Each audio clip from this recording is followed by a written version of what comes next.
My Lords, I commend it to the House. I beg to move. The question is, this bill be now read a second time?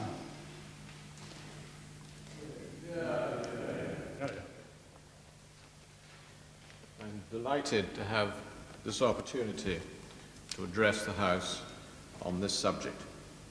As delighted as I was when I was invited to be President of Parents Against Tobacco.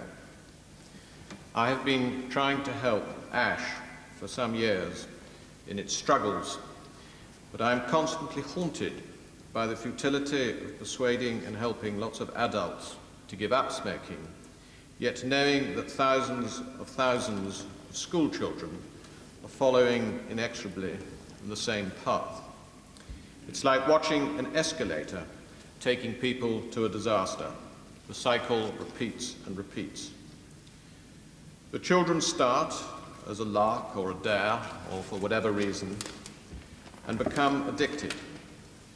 They try to give up later, and either they succeed with great suffering, or they fail and endure the consequences, which includes being one of the 300 people who die prematurely through smoking tobacco every 24 hours. Parents Against Tobacco as a campaign concentrates on this one area. Children starting to smoke, and approached it on a broad front. This bill is an important part of the campaign, but it is PAT's intention to bring the debate we're having here today to every community, and if possible, into every household. For too long, the tobacco industry's greatest ally has been the British sense of inhibitions. Personal habits are not something that we discuss easily, and talk of addiction and dependencies are not the sort of thing that come up easily in most people's houses. It becomes a taboo subject. It's the sort of thing that you would only expect to discuss in a doctor's surgery or in a science lesson. The consequence is that perhaps the single most important decision, at least as regards health, that we as human beings make, is made usually by teenagers who are totally unprepared to approach it rationally. I'm referring to the question, would you like to smoke? PAT has done its surveys, together with others, as to why the answer is so often yes. And the first answer is that it seems grown up. It's the inevitable fact that if there is adult disapproval, to children it immediately appears to be the thing to do.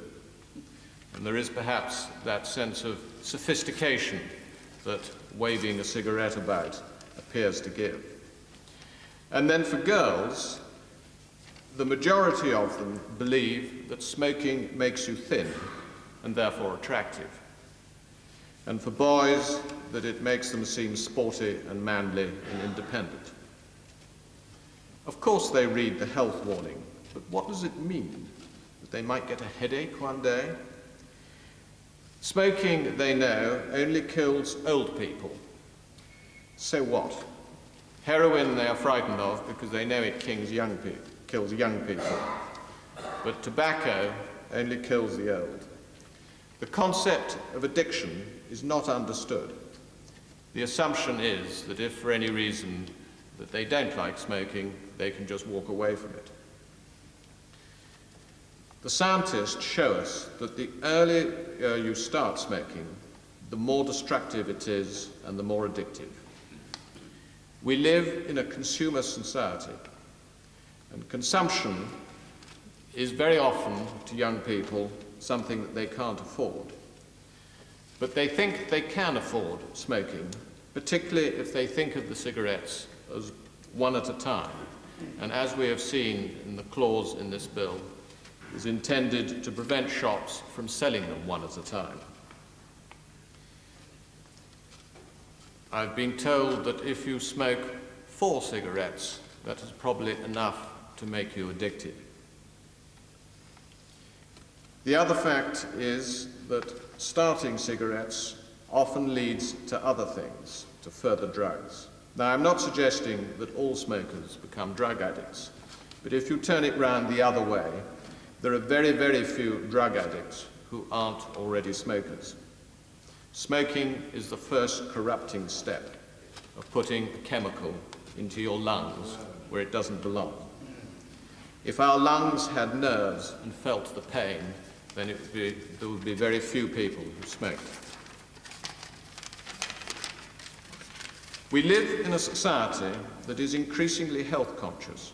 Our expectations are changing. Retirement used to be thought of as a restful period of brief duration described as declining years. But as we progress, medically, socially, even gastronomically, retirement will be seen as a period of freedom to carry out the ambitions of people fit in mind and body. Tobacco has no part in this scenario, and today's deliberations here will bring a spotlight on that murky business where the power of the tobacco industry is recruiting its replacement victims through the many small shops run most frequently by decent people who can only follow the practice that is normal. And our attitudes as parents protecting our children from this norm also plays a role, because it is a matter that must be discussed as publicly as possible to establish what is right. This bill is both practical and reasonable in its demand that our children should be protected from access to a product that can only stunt and reduce their lives, however much they may perceive the contrary. My Lords, it is both a pleasure and a privilege to follow the noble Duke, the Duke of Gloucester, in his quite outstanding speech.